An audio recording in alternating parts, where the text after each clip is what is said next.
Living in the Past is a Turtle, Mysteries of Azeroth, and Everlook Broadcasting production.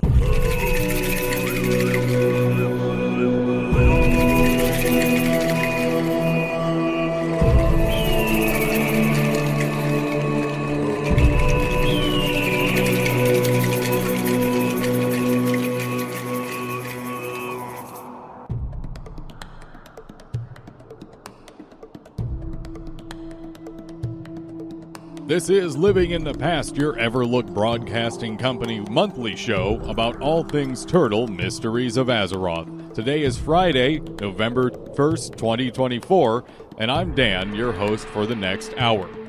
Today is the day. I did say at the end of the last episode that I would talk to you again when 117.2 was here, and I did not lie. Although that was more about serendipitous timing than anything else. Things just lined up that the next show was going to be today, and they ended up pushing the patch today. I didn't actually plan that ahead of time. As much as I want to take credit to say, yeah, I planned that, I did this, I didn't plan it. This was pure blind luck. This is just absolutely, I could not have predicted it luck. But as it stands, this actually worked out really, really well. So happy patch day, everyone.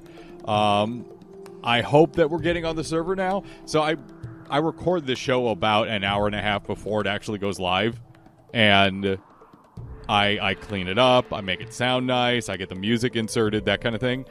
So I actually don't know if the servers are up like right now as you're listening to this, because again, it airs about an hour and a half after I record it. So, I don't know if the servers are up yet. I hope they are. But the fact of the matter is that the earliest they were going to be brought up is around 4 p.m. Eastern time, which is like 9 or 10 p.m. UK time.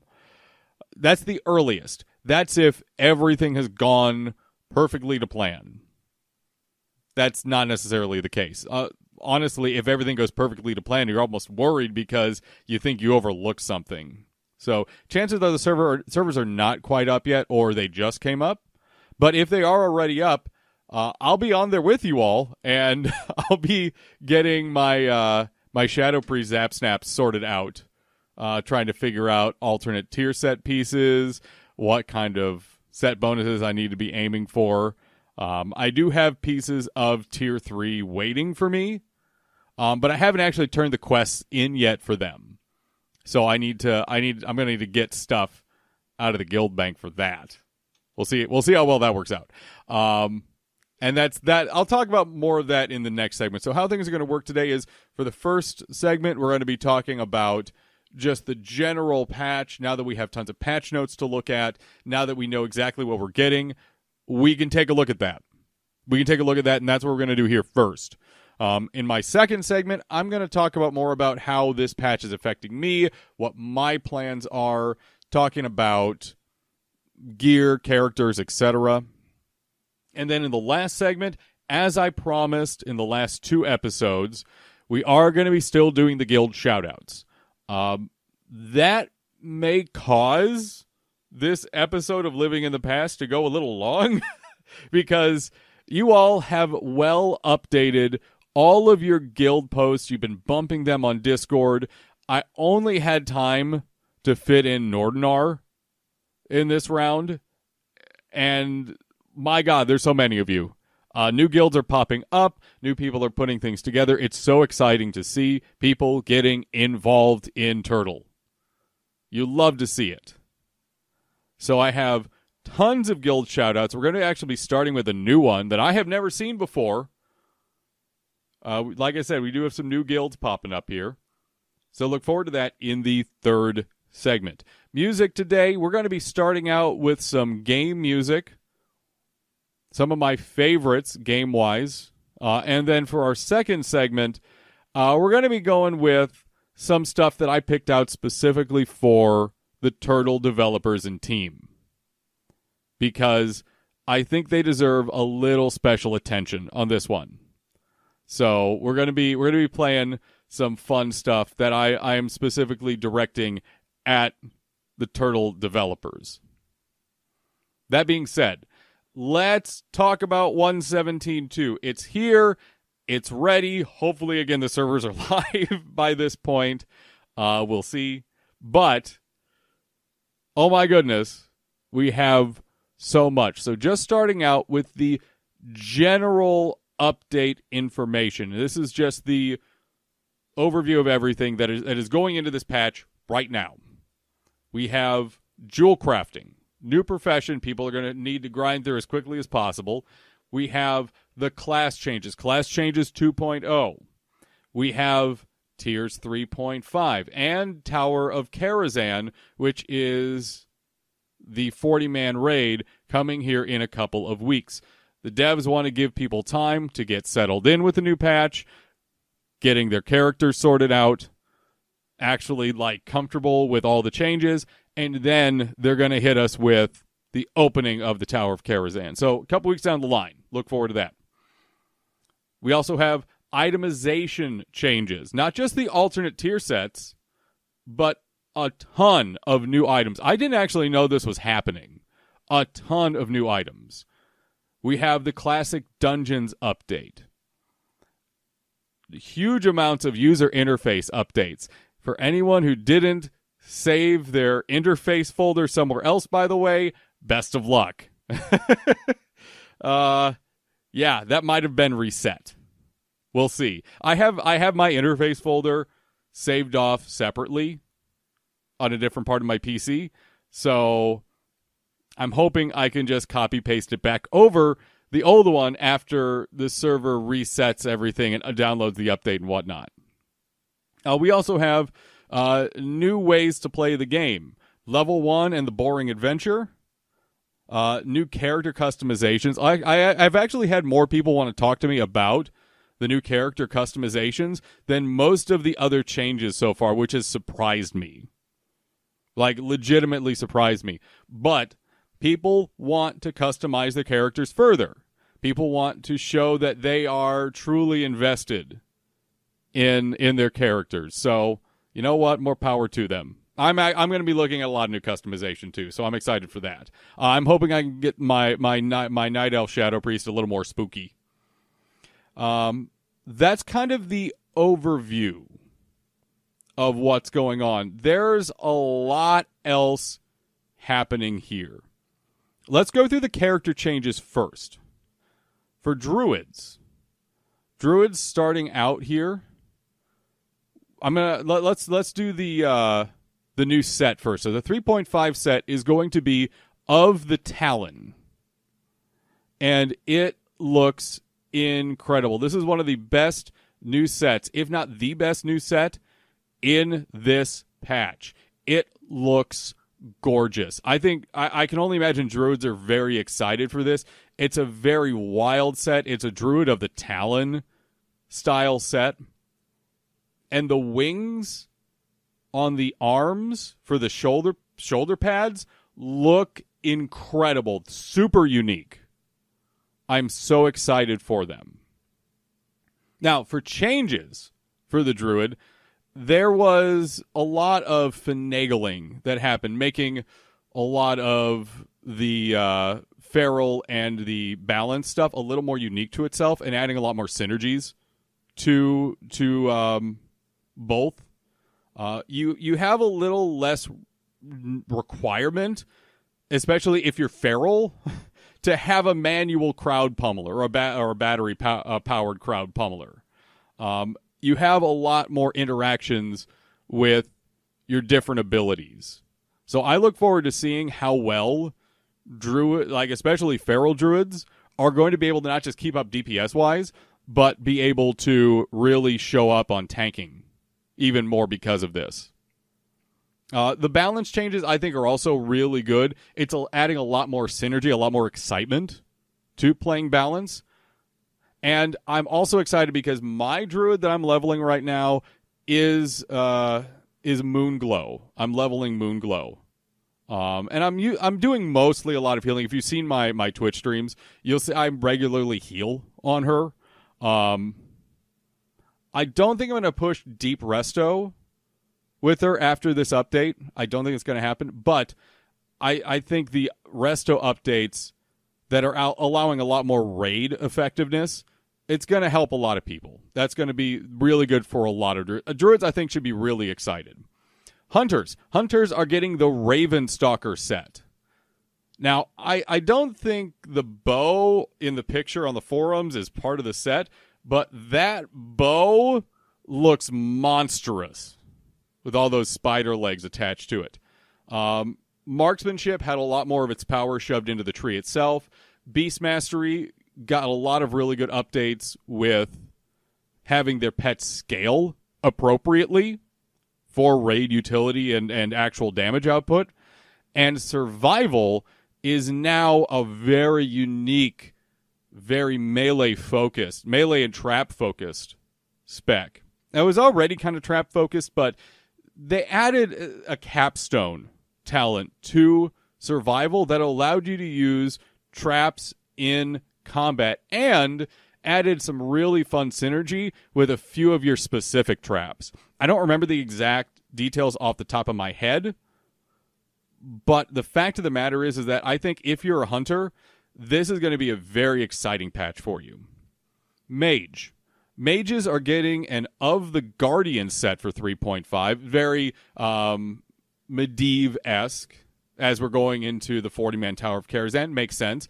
Now, Fire and Frost got some nice small changes. I'm not going to focus on them too much because the big change that Mages got was in the Arcane Tree. The Arcane Tree is now all about supercharging arcane energies and just blasting with them as much as possible, including one of my favorite talents that's going to exist on Turtle for the rest of time, Resonance Cascade, because no one ever expects to see a Resonance Cascade scenario, let alone create one. And if you get that meme, you're old enough. Oh man, I want to see what mages are going to be able to do with Arcane because of how out of control it can get.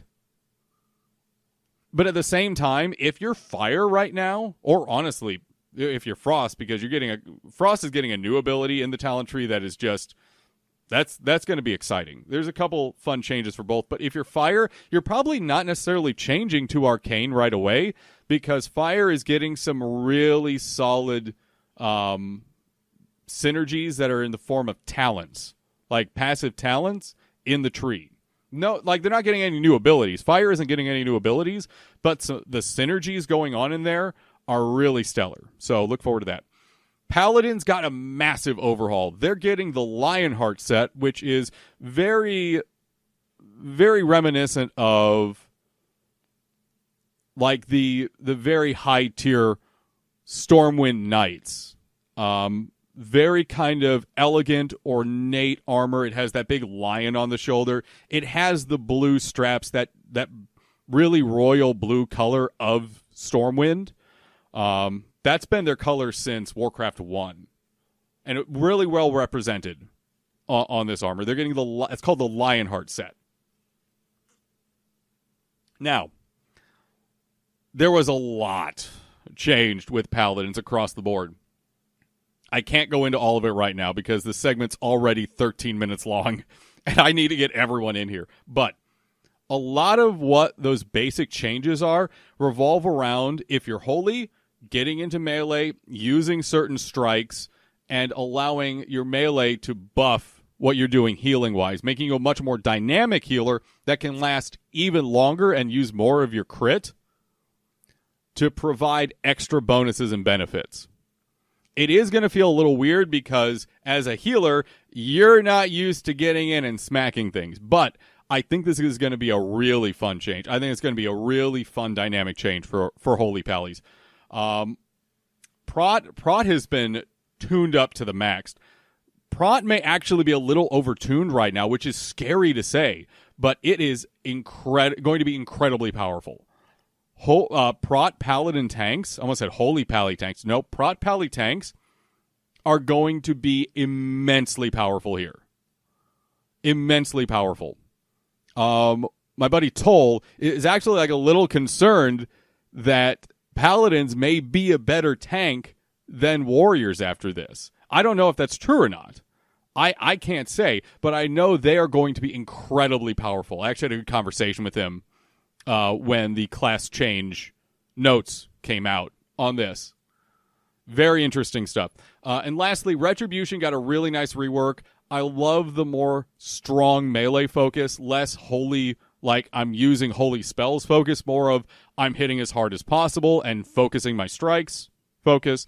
It feels much better. It feels much more Retribution Paladin versus I am a holy spellcaster. On that note, though, one unfortunate note, Shockadins, your utility got taken out of the game. You can only heal with Holy Shock now. Oh no, it was fun.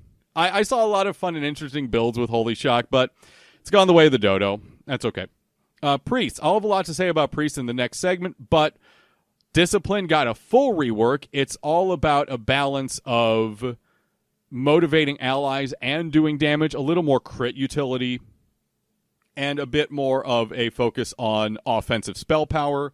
Few new abilities, so look forward to that. If you are a priest, dig into them in detail because they're very detail-oriented. Holy got more of its spell power and healing put into the tree, very similar to what happened with Marksmanship Hunters, where a lot of that power got put later into the tree. For Holy, a little more of that healing got put later on into the tree. There were a few changes that really emphasize going deep into the tree now for Holy. I'm not going to go too deep into that. It's not the kind of priest that I play. I do play Shadow, though. And Shadow I have some thoughts on. I am so glad, though, that we can shield still in Shadow form, which at one point was not something that was available to us. And 2, we can use Holy Nova in Shadow form now. Sure, it hurts, but we can, which means I don't have to go through and change specs every other goddamn pull in AQ40. Or mess around with that in Nax, because I do that too. That'll be in the next segment, though. I really like that the focus, like when it comes to raid mechanics for Shadow Priests, we do have a very high spell power set of coefficients that are coming into play.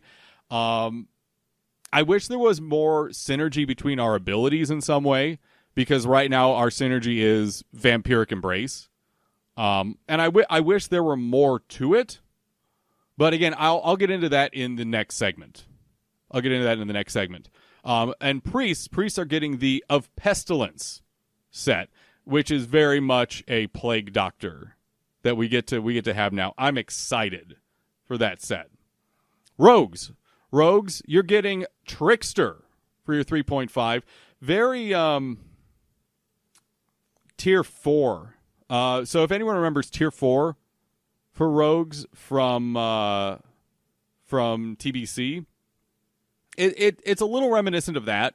That smooth gear with layers of silver and other intricacies.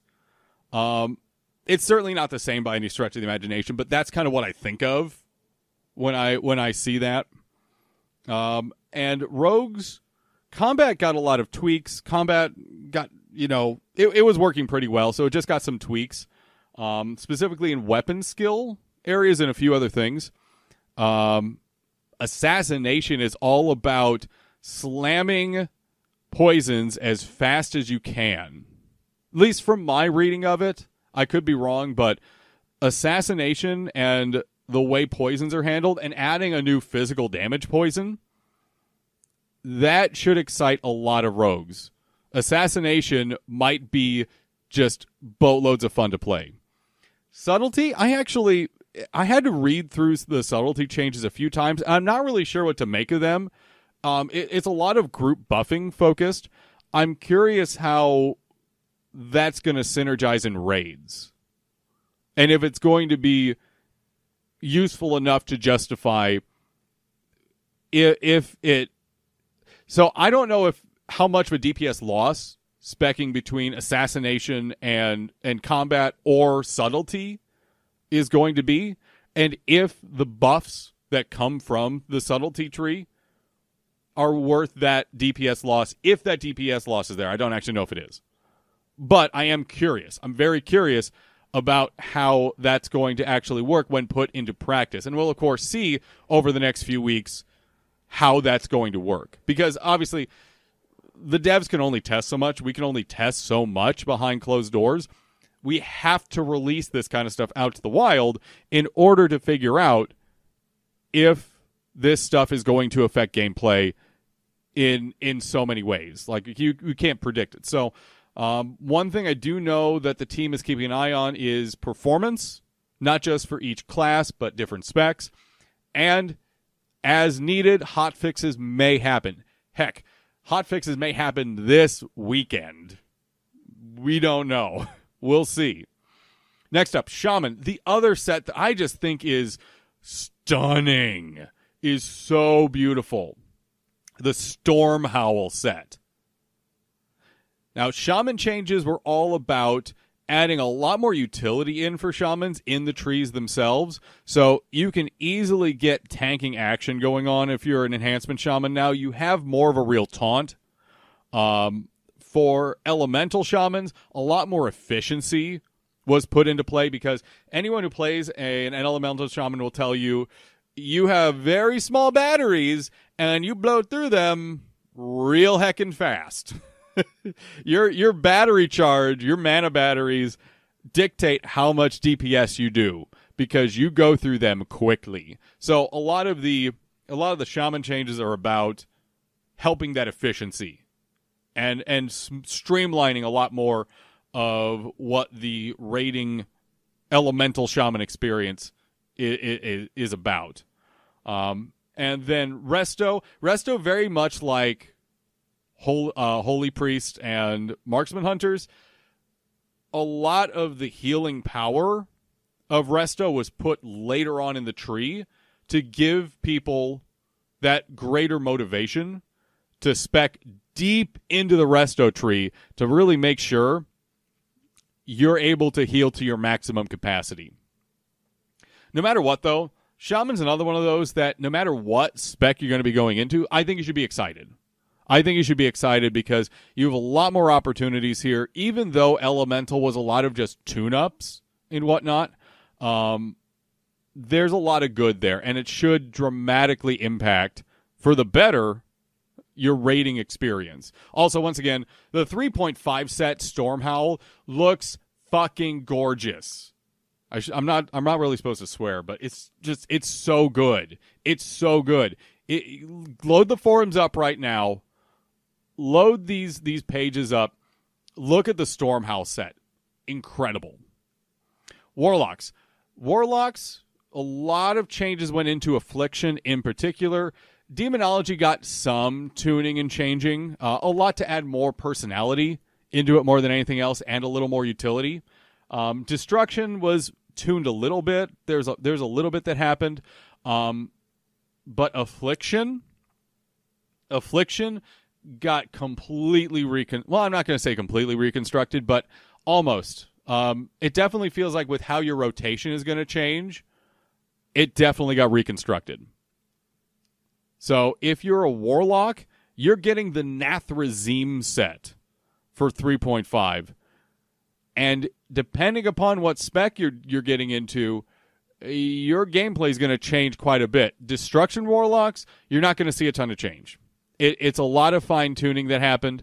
If you're Demonology, you're going to see a lot more positive results from your demons. Your demons are going to scale better with you. Again, much like Beastmaster Hunters, you're going to see a lot better activity from your demons. So be ready for that. Be ready to really experiment with that. And like I said, Affliction, your gameplay just changed entirely. It is much more about how fast you can burn those dots. And it's very dynamic. It's very dynamic. Last and certainly not least, Warriors get of the Brotherhood set. This is recalling to Warcraft 1's Brotherhood of the Horse, which no one remembers, but that's okay. The Brotherhood of the Horse was the original knightly order of Stormwind. And it defended the land to the last. Lothar was a member of the Brotherhood of the Horse. This armor is heavy duty. Heavy steel plating. Looks like it could take a hit and a half. And the full mask helmet definitely has some intimidating vibes. Now, with Warrior, Fury was fine. Fury got a lot of flavor built into it. Not necessarily a lot of, okay, they wanted to, supercharge it, because honestly, Fury didn't need that. What Fury got was a lot of flavor, so it's much more bloody. It has a lot more interactions between abilities, has a few more synergies. Feels good. Feels really good. Arms did get a pretty heavy rework where a lot of talents were condensed. It's giving players a lot more opportunity to actually put out consistent DPS in raids with arms.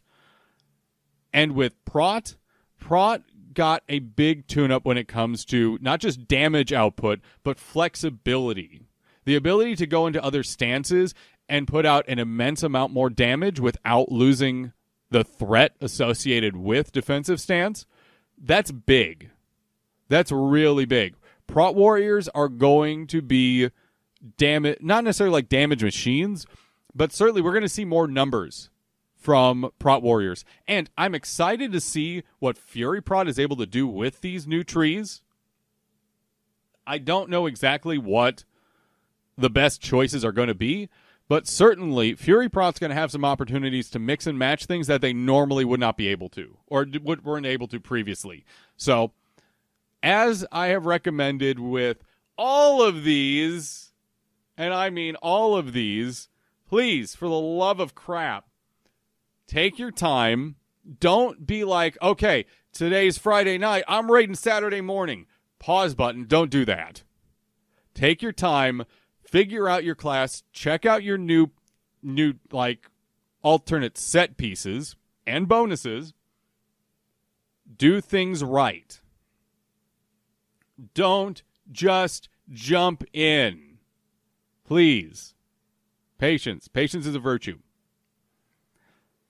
Those are many of the big changes. There are also huge itemization changes. They added 1,300 new items in this patch. 1,300! That's so many! They also talked about a lot of the tier set bonuses that are going to be changing. Not all of them, because there's so many, but they also talked about a lot of the different sets that are going to be adjusted. There's a huge post for that on the forums. If I tried to read through these, we would not fit in any of the rest of the show. It is massive. There's a lot of changes specifically to weapon skill. Keep that in mind. You need to keep that in mind. There's a lot of changes to weapon skill.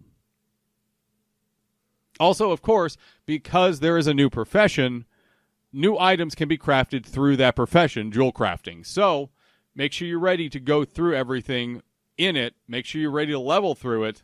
Certainly, this is going to affect the market in crazy ways, but we're ready for it. Now, lastly, alternate tier sets. I mentioned them a couple of times.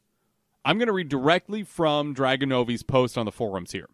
These armor sets allow specializations that struggle with itemization to swap their tier pieces to versions that are tailored towards their preferred version, complete with all new set bonuses. If you plan on getting multiple legacy sets with the intention of changing one of them to its alternate version, make sure to put the legacy tier set item you want to keep using in your bank as to avoid losing enchantments.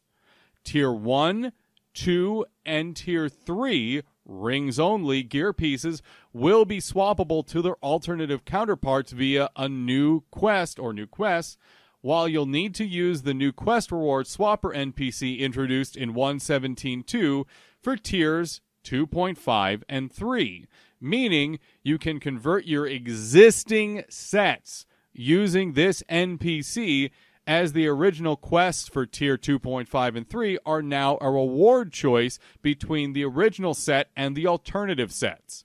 Tier 3.5 won't be available to be swapped using this NPC. Pick your set wisely. In addition, Tier 1 and 2 will be recolors of their original sets to further differentiate them. Specializations with a slash share the same armor set. There will be different alternate Tier 2.5 sets for some classes due to existing versions already being tailored towards DPS. Legacy Warlock and Hunter sets have had their set bonuses updated to accommodate for fire, destruction, and survival specializations and their abilities. Now, here are all of the new alternate tier sets. Mage will get an Arcane alternate set of sets. Priests get Shadow for Tier 1, 2, and 3, Holy for Tier 2.5 only, and Smite for Tier 2.5 only, and the original Tier 2.5 has been converted into the new Smite set, while there is a new Holy set for 2.5. For Warriors, Arms and Fury, Tiers 1, 2, and 3, the reason for there being none for Tier 2.5 and 3.5 is that they're hybridized to work for both threat generation-oriented tanking and damage dealing. Warlocks will get a new set of Affliction tiers. Druids, Feral Combat for Tiers 1, 2.5, and 3.5 are cat form DPS focused, while Tier 2 and 3 are bear form tanking focused. Balance, Legacy Tier 2.5 is the new Balance set, while there is a new Restoration set for 2.5, and Restoration will get that 2.5 only alternate set. Shamans will get an enhancement set for 2.5. 2.5 is now focused on tanking builds. Elemental, Legacy Tier 2 and 2.5 are the new Elemental sets, while there are new Restoration sets for 2 and 2.5. And Paladins, Retribution, Protection, and Holy, Tier 2.5 now has a new item set, while Tier 1 and 2 have been re-itemized to work better for Holy Paladins, as the specialization using them previously now have new alternate tier sets. That's everything. That's it. This segment's long. I've been talking for over a half hour. So what we're going to do is we're going to take our first break of the night. And you can hear the vocal fry going on. My goodness. The first break of the day is going to be game music. I want to do a little bit of game music today and a little bit of something else. So we're going to start out here with The Poet and the Muse from Old Gods of Asgard off of the Alan Wake soundtrack. Suspicious Minds from Bourbon Cowboys off the StarCraft II soundtrack. And Take Me Home Country Roads, the Fallout 76 cut. When we come back, I'm going to talk about how 1.17.2 is going to affect me, my characters, my gear, and how I'm going to play the game. And then in our last segment, we're going to do those guild shoutouts. We're going to get them out here still. Might be a little rushed. We'll see. More Living in the Past with myself, Dan, coming up right after this. The musical tracks for this episode have been removed due to YouTube copyright. To listen to the full episodes with music, tune in to Everlook Broadcasting every Friday with the in-game radio widget. Welcome back to Living in the Past with myself. Dan gave my voice a break. They're over the break, and it very much needed it. Now, really quickly here, because that last segment, trying to run through all the changes we can talk about, took a while, and I didn't even cover like a third of what's really going on. I didn't cover new character customization, the new extended dungeons, really any of the new actual items. I'm chomping at the bit to learn what the Shadow Priest tier set bonuses are for the alternate sets. I'm so excited. Now, with that being said, though, for those of you that haven't listened to me talk about my characters before, people love asking. I think it's hilarious, by the way, when people in World Chat try to figure out what characters I play or who I am on the server, when I literally stream from the server live every week on my own Twitch page. So for those that don't know, I have Zap Snaps. That's my Shadow Priest. Some of you have probably interacted with her at some point. I have Danonation, which is my Fury Warrior, which is much more like my iconic character. I played Fury since, the early days of vanilla. My first warrior was Arms that I rolled, but Fury quickly ended up being my go-to spec. And then I have Spans, which is my Restoration Druid. Well, not my Restoration Druid, but my Moonglow Druid that I heal on all the time. I have other characters on the server that I mess around with, but those are like the highest level ones.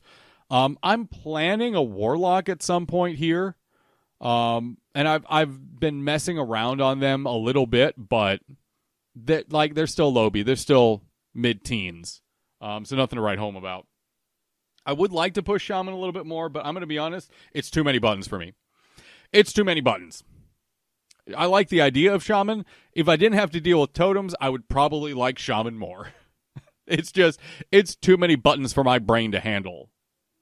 With that being said, though, I have a lot of thoughts about how this is going to affect me. And the first thing is, for my Druid, I cannot wait to just fine-tune my spec, because I'm going to stay Moonglow on her and still heal pretty regularly and run dungeons as Resto. But I'm going to stay Moonglow. I know a lot of people are saying, all right, this is going to really push us to go full Resto. Respect that. Solid. Absolutely yes. I'm going to stay Moonglow. I love Moonglow. I love the flexibility that it brings. And I'm not raid healing on her yet, which before this patch, Moonglow was kind of the go-to spec for raid healing as a Druid. It may not be anymore. Whether or not it is, I'm going to stay Moonglow. Gearing-wise, I'm still dungeoning on her.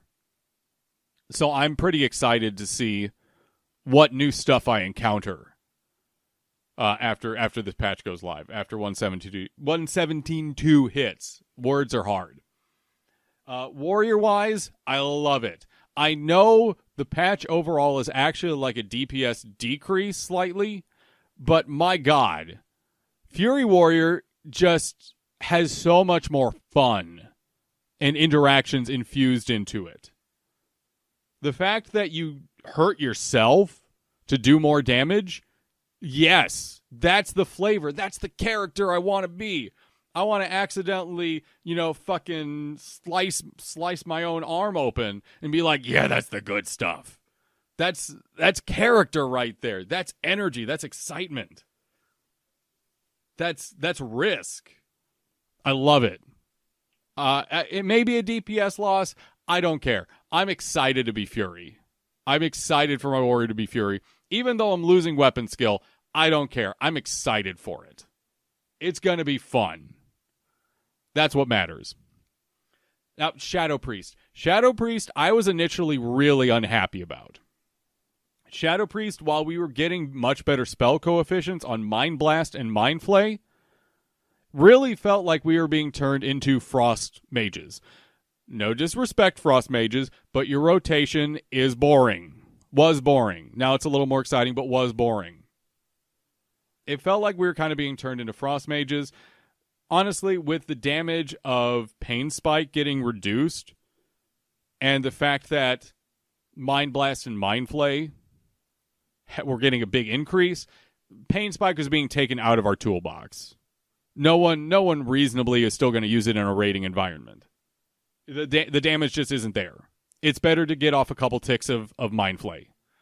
And having Vampiric Embrace have a cast time, I don't love that. I don't love that either. However, the fact that we do get better talent access for Mana Burn, because now that Mana Burn is a shadow spell, it can take advantage of some of our talents a little bit better, and improved Mana Burn, which honestly, if you ask me, is a waste of talent points, but whatever. Go for it if you really want. It's been moved over to the Shadow Tree.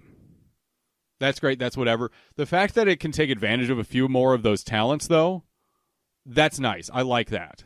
Especially the fact that it has that the threat reduction There we go on it. God, my brain stopped there for a second. My God.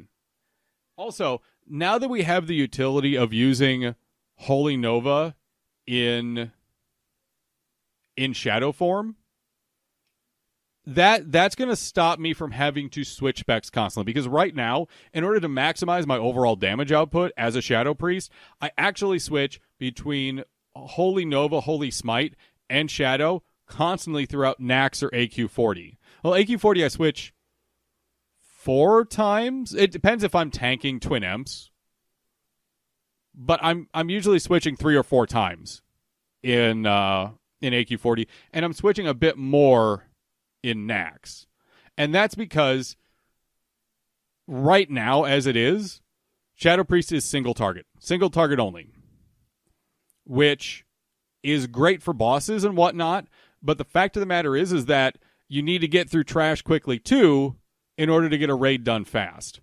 And Shadow Priest alone is useless in that regard. You can spam your Shadow Word Pain all you want, but it's really not going to be worth it half the time. So the fact that we get access to Holy Nova and then we're able to spam it in shadow form, even though it's going to be hurting us, which makes sense, that's a really good addition. That gives us flexibility and comfort. I do think there was a big missed opportunity for some kind of synergy with Shadow Word Pain and Mind Blast in some way. Because I would have liked to see, okay, so you have a Shadow Word Pain on a target, for example. You hit it with Mind Blast, and it has a chance of propagating the Shadow Word Pain to 2 nearby targets or something. Just something that feels good. That fun, feel-good gameplay of, okay, I have an interaction here. I can add extra damage because I'm doing my rotation better. Or some kind of timed system. So let's say you have, your Shadow Word Pain on a target. You want to hit it with a Mind Flay right away or something to extend its duration or take it faster, like what Warlocks are doing. Also, and I will say this, I am a little annoyed that right now Shadow Priest stats are add more spell power. It's just add more spell power.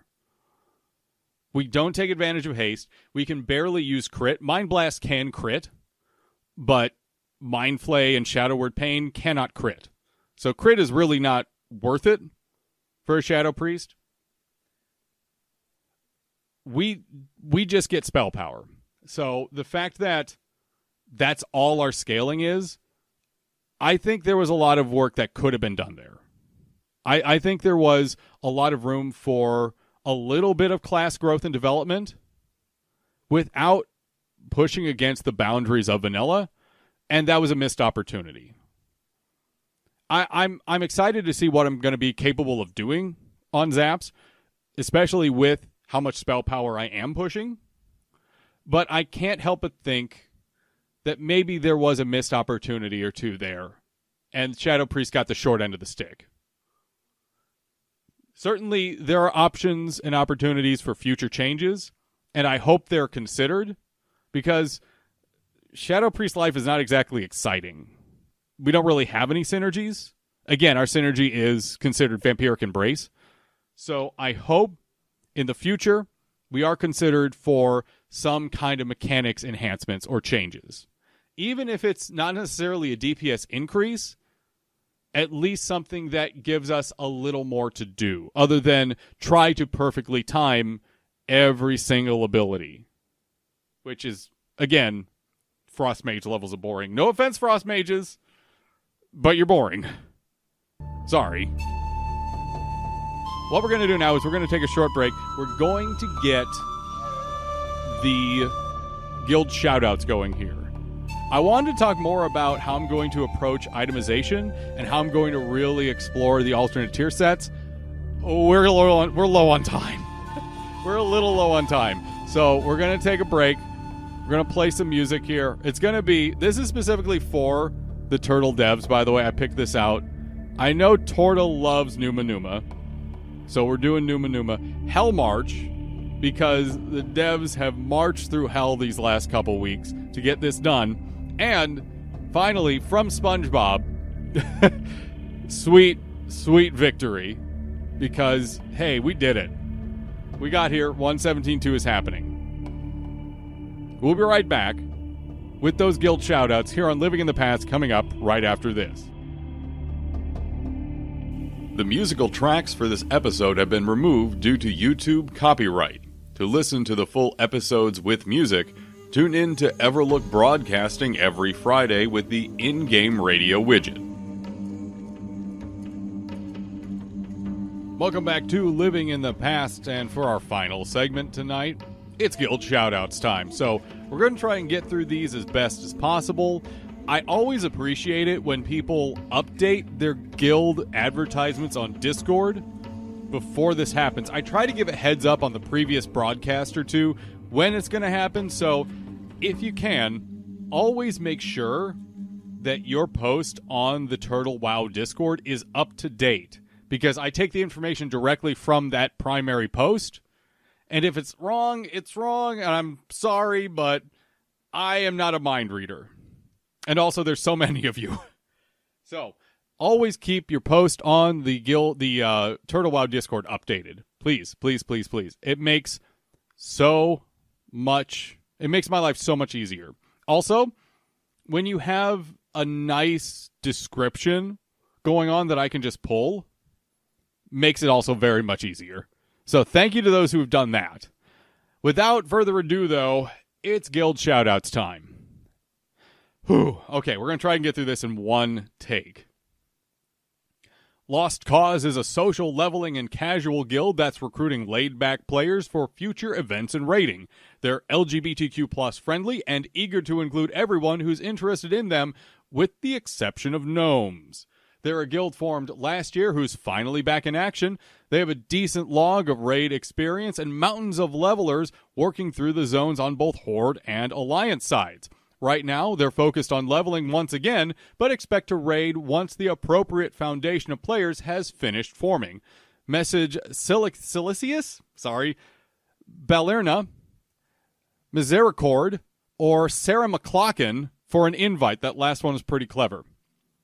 The Stormwind Opportunity League is a semi-casual progression guild with a plan to progress through all raiding content Turtle WoW has to offer. They are currently farming AQ40, Blackwing Lair, Emerald Sanctum, and Molten Core, and are 15 of 15 in Naxxramas. All classes and specializations are welcome. From mage tanks to healing rogues, everyone has the opportunity to play the game however they enjoy. If you want to take part in their fun-focused raiding community, reach out to anyone in-game or PM Bernhard on Discord for an invite. They're currently lacking warriors, mages, and shaman. Thunder Ale Brewing Company is an EU-based raiding guild. They're the oldest guild on Nordinar, with all content, at least until Kara 40 comes out, on farm.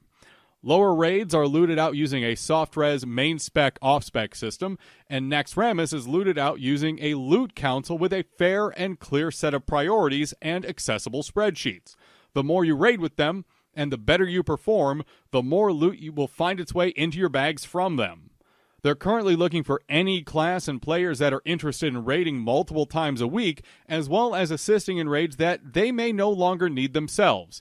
Consistent raiders will gear up quickly, as most members are currently best in-slot geared. Their Nax team will be open to exceptional players of any class. Any player that's seen as such will be geared quickly in order to join the Nax roster. Currently, the guild is looking for additional mages, skilled warlocks, and a few DPS warriors, and an extra shaman or two. Doom Turtles is a coalition raiding group that welcomes any gamers from any guild. They pride themselves on having the server's first sub 1 hour and 30-minute Naxxramas clear. At this current time, they only raid AQ40 and Naxxramas. Currently, Doom Turtles is recruiting any and all classes, and ask for a gear check before you receive a guild invite. Nax and Cthulhu are looted out through EPGP, with the rest of Encourage using a soft res system. Sincerity First is a casual raid-oriented guild with a focus on the journey, not the destination. Whether you're a veteran who has grown tired of the pump race or someone relatively new who wants to enjoy the content as you progress through it, you may find a home with Sincerity First. All classes, specs, and factions are welcome. They pride themselves on honest and clear communication, being member-focused when it comes to guild decisions, have occasional community events such as screenshot contests, and participate as a group in small raids and dungeons, in addition to the regular weekly raiding of AQ40, Blackwing Lair, and Emerald Sanctum. They're looking to fill their sturdy core of adventurers in order to tackle larger challenges. Anyone with the right attitude, even if you're not quite 60 yet, is welcome. If interested, you're welcome to peek at the Guild Discord or contact one of their council members for more information. Dancing Boars are looking for more like-minded players to join their ranks.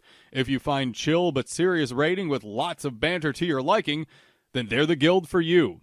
They're currently full clearing Nax, AQ40, Emerald Sanctum, Blackwing Lair, and Molten Core.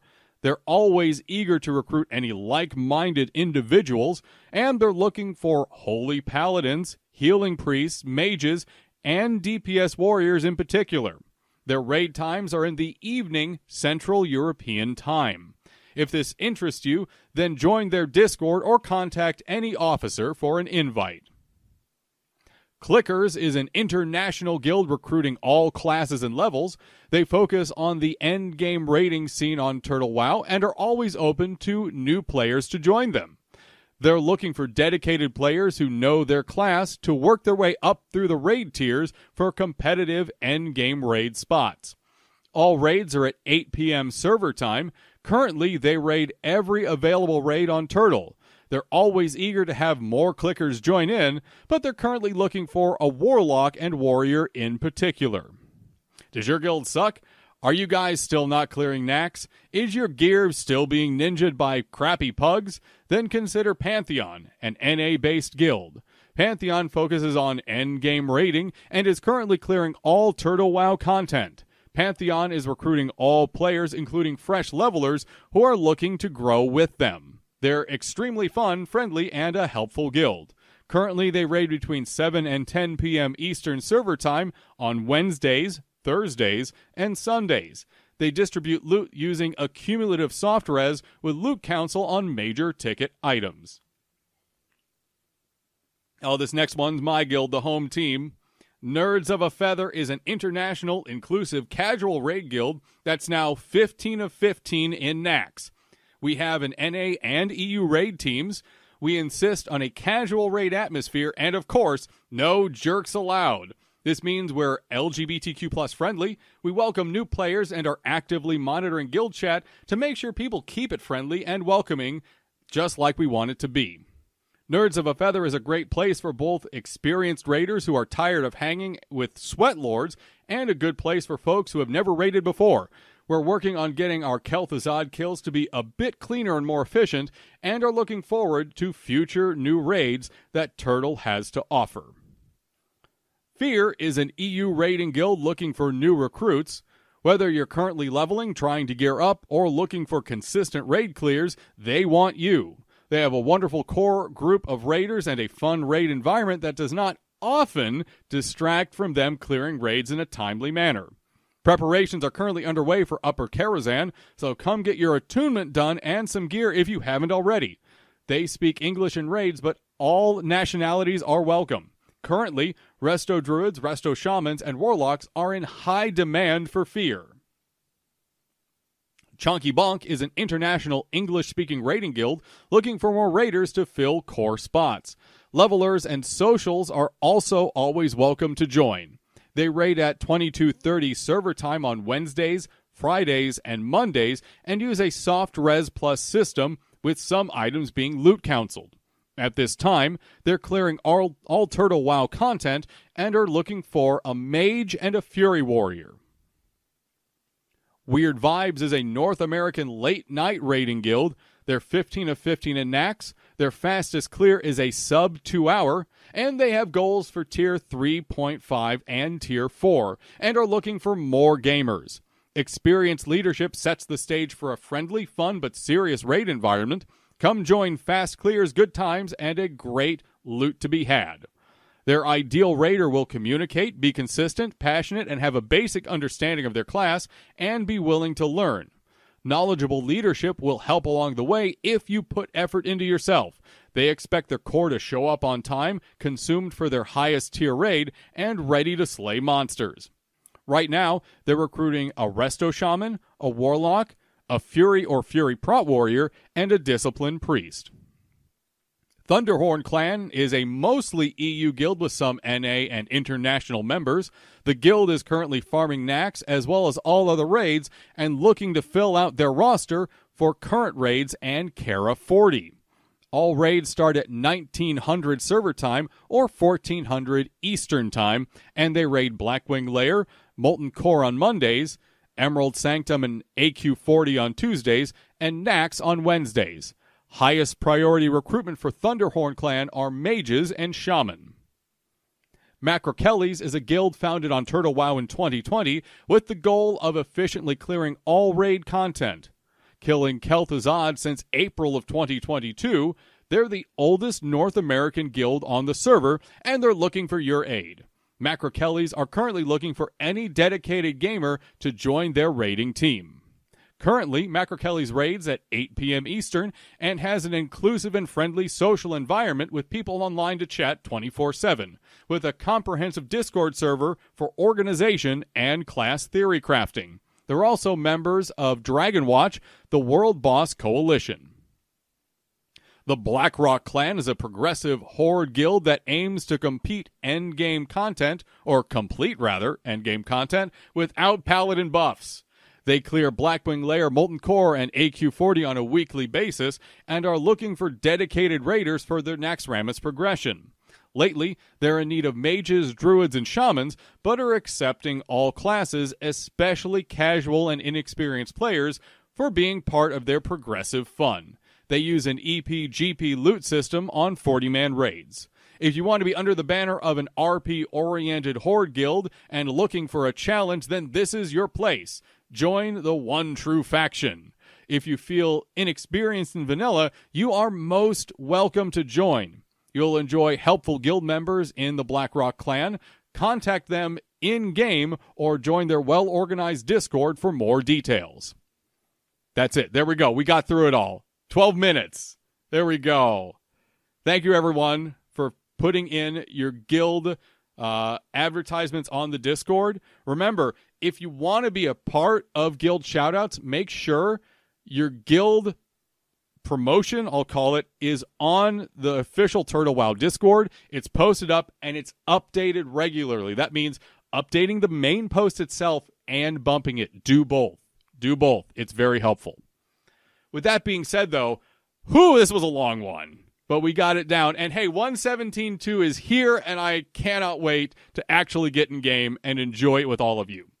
Thank you for taking the time to join me today. Our nostalgia continues, even though today's broadcast is at an end. And I hope you enjoyed the show here today.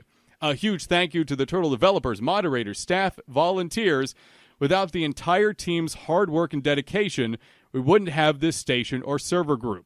An additional thank you to the audio engineers and creators here for the use of their soundtracks they've created, which we use for segment transitions and intro audio. And I know I say that every show, but today, more than ever, thank your devs. The amount of work that has gone into this patch, I cannot even describe. It has been monumental. Thank you, devs, for everything.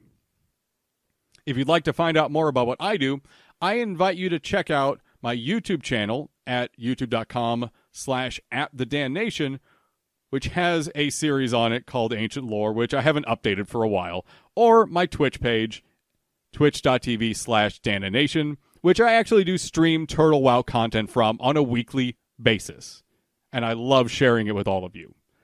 Thank you so much, everyone. Until the end of November, let's keep living in the past.